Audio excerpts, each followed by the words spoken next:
So I decided to do a live video of me doing the repair. So I don't get to edit out mistakes. Okay, that's gonna be fun. We got our hide glue, all nice and really hot. A brush, a cup that's covered in aluminum foil that the hide glue is going to go into, the aluminum foil so I can dunk it in the hot water if I have to. And then we have a tiny multi-tool that I keep for use with any instruments that I'm traveling with. Some twisty ties, some clamps, specialty music clamps. I made these. And I think in my other video I talk about how I make these, but it's basically just stuff from the hardware store, dowels that I drilled through, bolt, wing nut, and some cork. I find cork works really well. Okay, and of course the most important thing is the top of the violin that needs repaired. So here's the crack right there. There's some other minor things that need glued, some repairs done to it, but the big thing is the crack. So the plan is to put the patches. Oh, we gotta see if we can do this without the whole thing tipping over. Okay.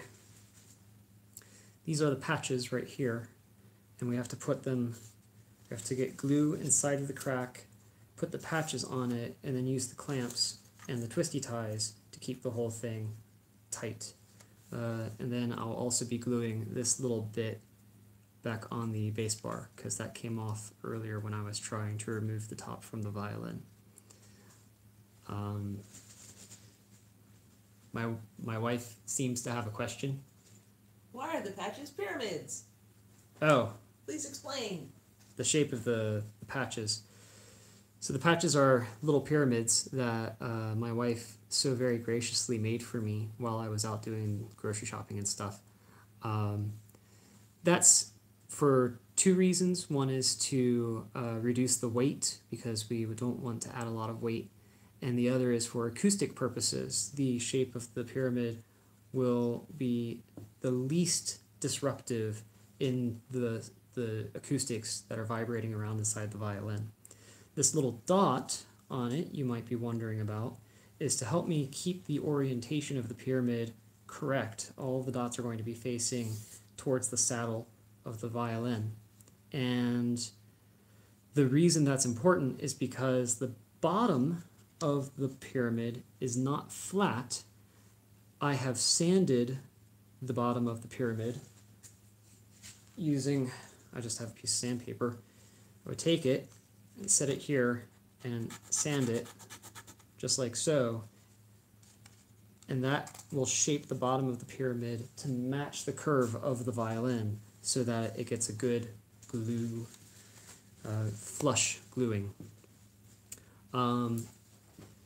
The pliers, you'll see why these are going to be important in a minute, but it has to do with the twisty ties, and trust me when I say that these are absolutely necessary. You don't want to just do it by hand. So, okay.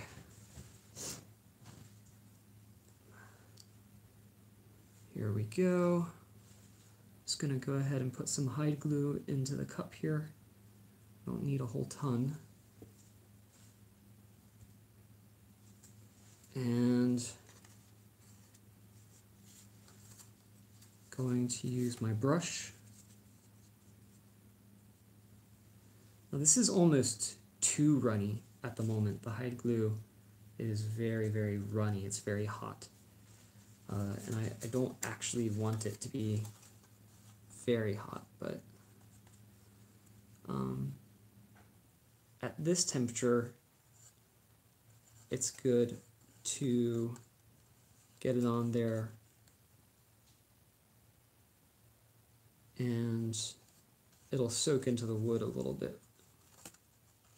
I've also, when researching how to do this, found some people who would thin the hide glue out with water. Okay. Now we can come to the other side here, and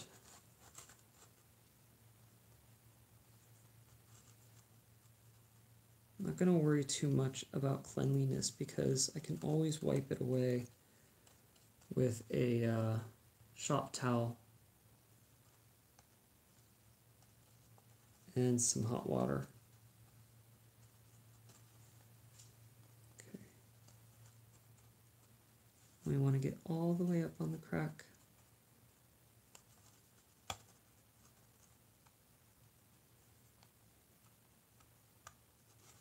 Okay. That bit right there is just a little problematic, so I'm going to wipe that right now.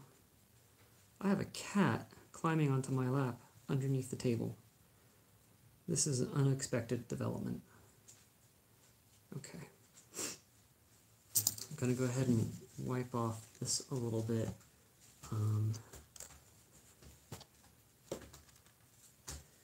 Now,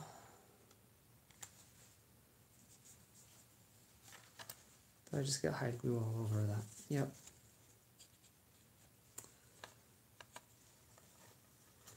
Cleanliness is always a challenge. I just did it again. Okay. Cleanliness is a challenge, and it's also important. So I'm going to reapply a bit of hide glue along the surface here and start placing my patches. There we are.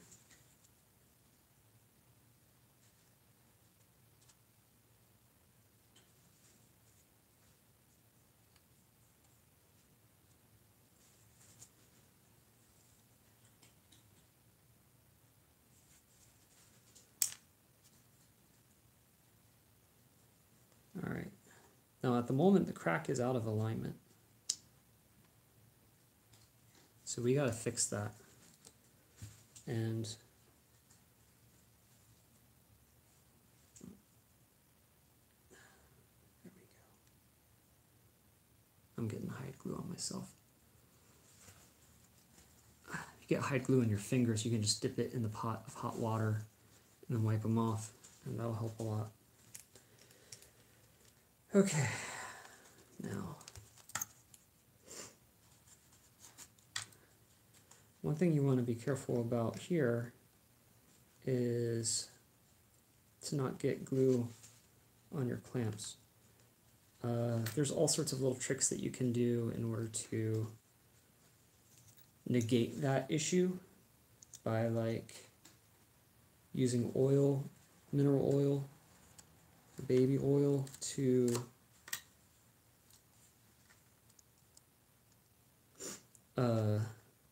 slick the surface of the clamp. Sorry about that. I didn't notice that the connection dropped. Anyway, so just getting my clamps a little bit closer.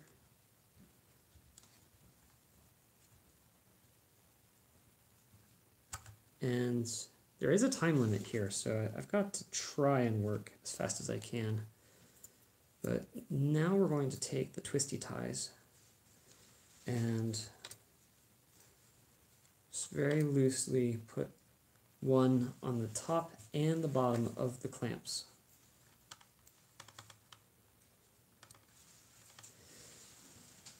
Now here's the thing, the clamps are holding each side of the brake, but they're not actually pulling the brake together. That's where the twisty tie comes in and our pliers. As we twist the twisty ties with the pliers, we pull, and that will make the twisty tie tighten and pull the two clamps closer to each other. One of my cats has found a toy.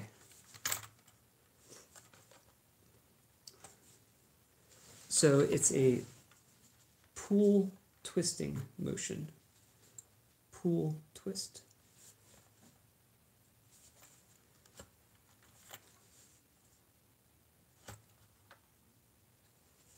And as I do that, it should be tightening the top and the bottoms of the clamps towards each other.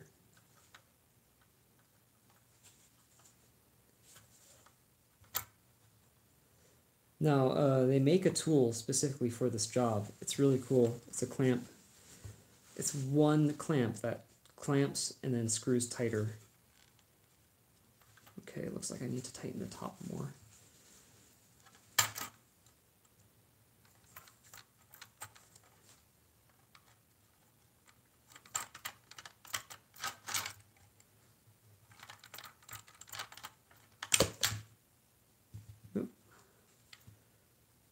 That might be a problem.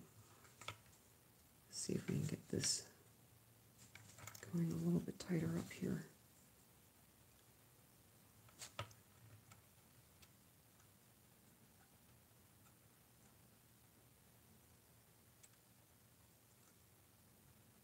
Here we go. That's starting to look good.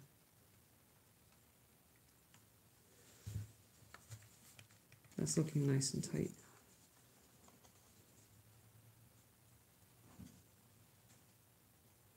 Now it's looking tight on the bottom.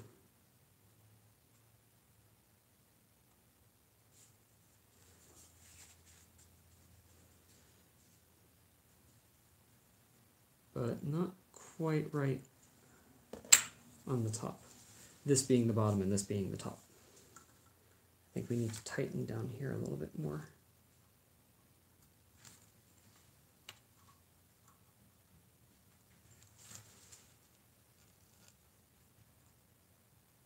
Ideally, they would be equally tight, but I don't know if that's actually going to happen.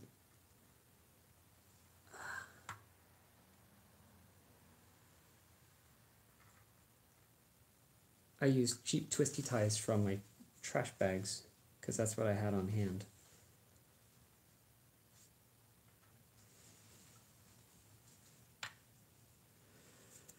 Okay.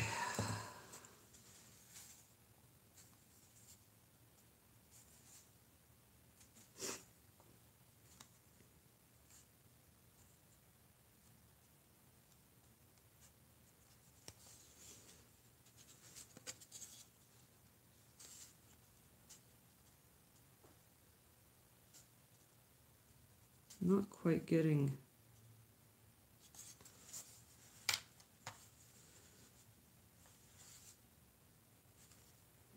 I'm starting to run a little low on my time. The glue is beginning to solidify.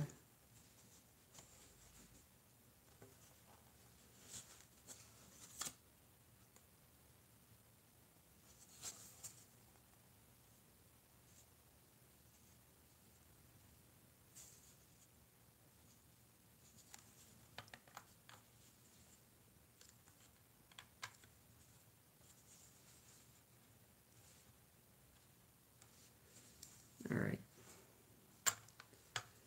That might just be the best that I can do, and that doesn't mean that it's going to be sufficient.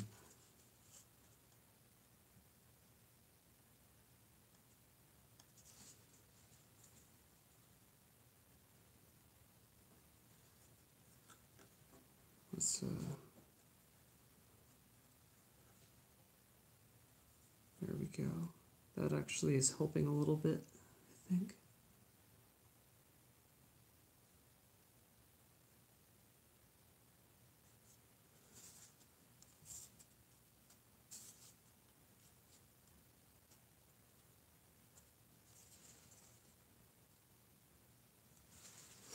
All right. This point I'm going to do a little bit of cleanup. I'm just going to take a shop towel, get it damp with some hot water, and wipe off this top a little bit. And just a little bit, because I can always clean it up some more later. On the bottom, we're actually going to add a little bit more glue.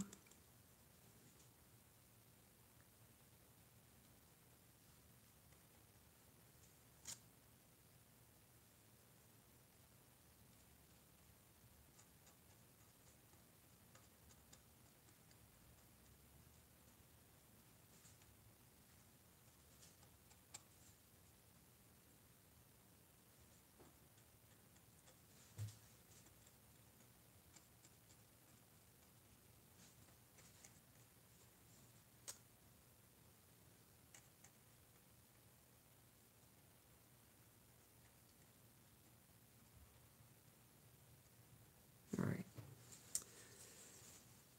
And now we'll let that dry overnight. And this little bit that came off my base bar, let's go ahead and take care of that too.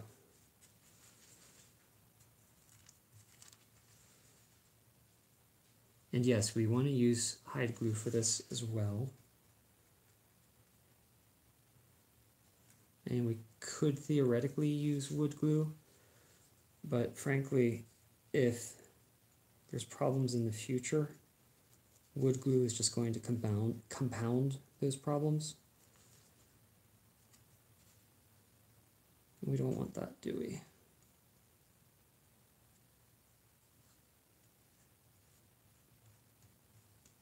There we go.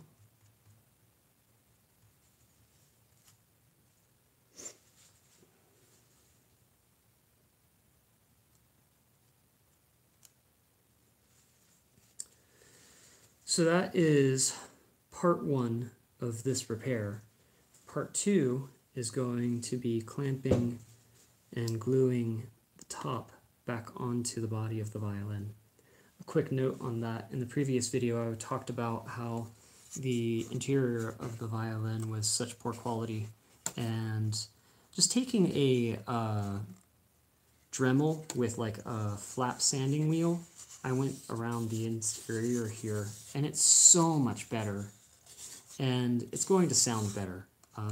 The smoother these surfaces are, the better the sound bounces off of them. When it's all gnarly and nasty and splintery, the sound just doesn't bounce as well, and it doesn't amplify, and it just doesn't sound as good. So that was a quick and easy thing that I was able to do to improve the quality of the instrument overall. And you know, that's pretty much it for this video. We will see how this comes out tomorrow, and then we'll do the rest of the repair. Point you back up here at me. So hopefully we can do the rest of the repair tomorrow and get the top of the violin placed back onto the instrument. Now the one thing that I won't be able to do yet is putting the sound post back in. Obviously the sound post comes out because it's loose, it's just sitting in there. I don't have the tool yet for it, it's coming in the mail. You know, some tools you just really kind of need to go ahead and buy the special tool. In fact, when I was opening the violin, I didn't record that, but I used this. It's an artist's palette knife, like a painter's palette knife, and this is totally the wrong tool for the job. When I was looking at videos and I saw what they were using in order to open the violin, I thought, hey, yeah, I can just use a painter's palette knife for that. Nah, that was a bad idea. I caused some damage to the violin that I think could have been avoided if I had a proper, like, luthier's knife or something. not just a spatula like from the hardware store. I think that would have been a bad idea. But luthier shops online sell little like palette knife things for doing these repairs, and they're not that much more expensive than this. And I really wish I had one of those instead of one of this. This is too flexible. It needs to be a little bit firmer, and a little bit shorter. And yeah, I wish I had the right tool for that. Some things you can get away with making your own tools. These clamps I made myself, they're great. I love them. They work perfectly. These little patches we made ourselves, they're not as nice as the professionally made patches that you can get, but they'll do the job just fine. They're perfect. So some things, yeah, by all means, make your own tools. Other things like the little spatula knives that you see luthiers using and the soundpost setting tool, you really want to have the specialized tools for those.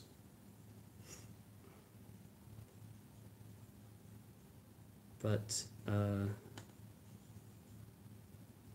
overall, seems like it's going to work out to be a nice instrument.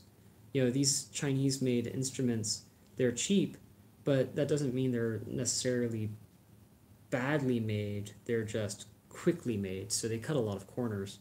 You know, the rough interior of this, that's just cutting corners. They didn't take the time to finish the wood as well. And then they put a super heavy lacquer over it.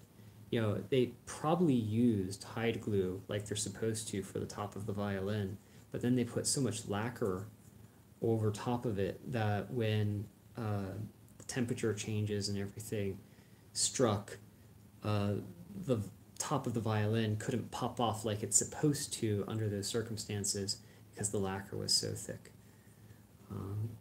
These are just little shortcuts that they do in order to make the violin as quickly as possible and therefore as cheaply as possible. But it's still a solid back violin, and it's got a solid top. The wood is good, it just needed sanding. So we'll see how it turns out. I'm excited to hear it. Hopefully my daughter will be excited too. It's her violin. So, all right, I'm going to quit my rambles now, and I will be looking forward to when I can make the next video.